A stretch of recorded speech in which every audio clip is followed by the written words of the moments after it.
Most producers define an era once. Kanye West did it 4 times. He took soul samples from the 1960s and made them the sound of 2004. He brought a full orchestra into a rap studio in 2005. He killed his own sound in 2007 and replaced it with stadium anthems. Then, in 2008, after losing his mother and the love of his life in the same year, he threw everything away again and invented a genre that Drake, Travis Scott, Juice WRLD, and half of modern hip-hop now owe their entire careers to. Every time the industry figured out what Kanye was doing, he burned it down and built something new. No other producer in the history of music has reinvented their sound this many times and succeeded every single time. And it all started because nobody wanted to let him rap. Before Kanye was an artist, he was a ghost, a producer behind the curtain. He made beats for Jay-Z's The Blueprint in 2001, one of the most influential hip-hop albums ever made. He produced Izzo, HOVA, Takeover, and Heart of the City. Those beats gave Jay-Z the sonic backbone of an album that reshaped New York rap. But when Kanye told Rockefeller Records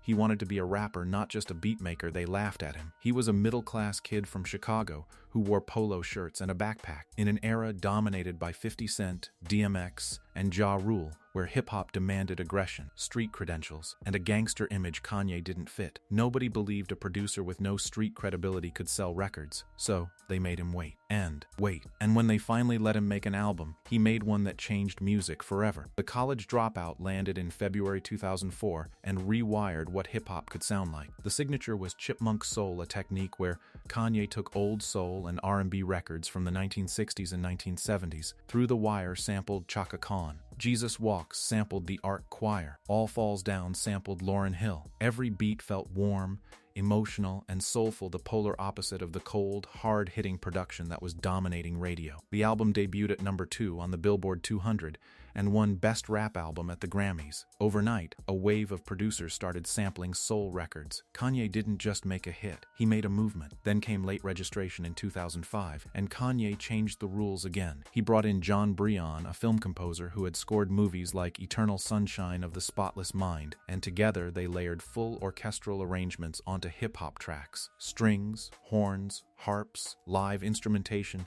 that sounded like a movie soundtrack fused with a rap album. Gone used a Baroque-style string arrangement that wouldn't be out of place in a symphony hall. Heard 'Em Say featured Maroon 5's Adam Levine over delicate piano and orchestral textures. Nobody in mainstream hip-hop was doing this. Kanye pulled classical composition into rap production. The album debuted at number 1 with 860,000 first-week copies. By 2007, Kanye was tired of soul samples entirely. Graduation was built on synthesizers, stadium-sized drums, and electronic textures inspired by arena rock and European dance music. He sampled Daft Punk on Stronger, a French electronic duo that most hip-hop fans had never heard of, and turned it into one of the biggest songs of the decade. The album dropped on the same day as 50 Cent's Curtis in a sales battle that became the biggest event in music that year. Kanye sold 957,000 copies in the first week. 50 Cent sold 691,000. The Guardian called it a defining moment. The former was gangsta rap for the 2000s, while West was the thinking man's alternative. The winner? Kanye. That victory wasn't just commercial. It signaled a cultural shift. The era of gangsta rap dominance was ending, and the man who ended it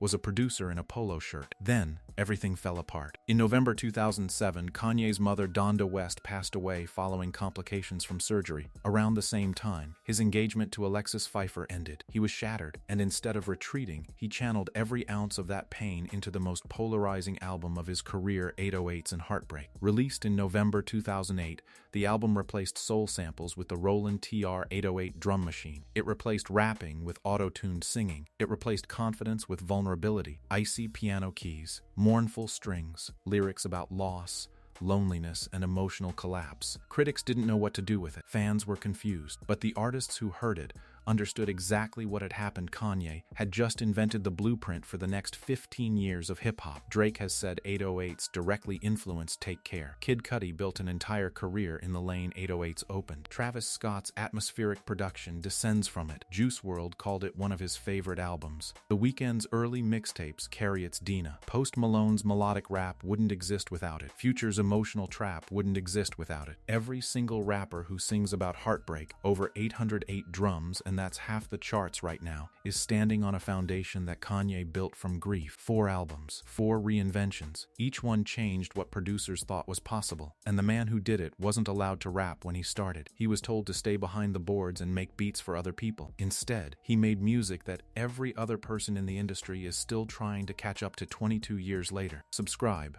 because Kanye's production legacy is a conversation that never ends.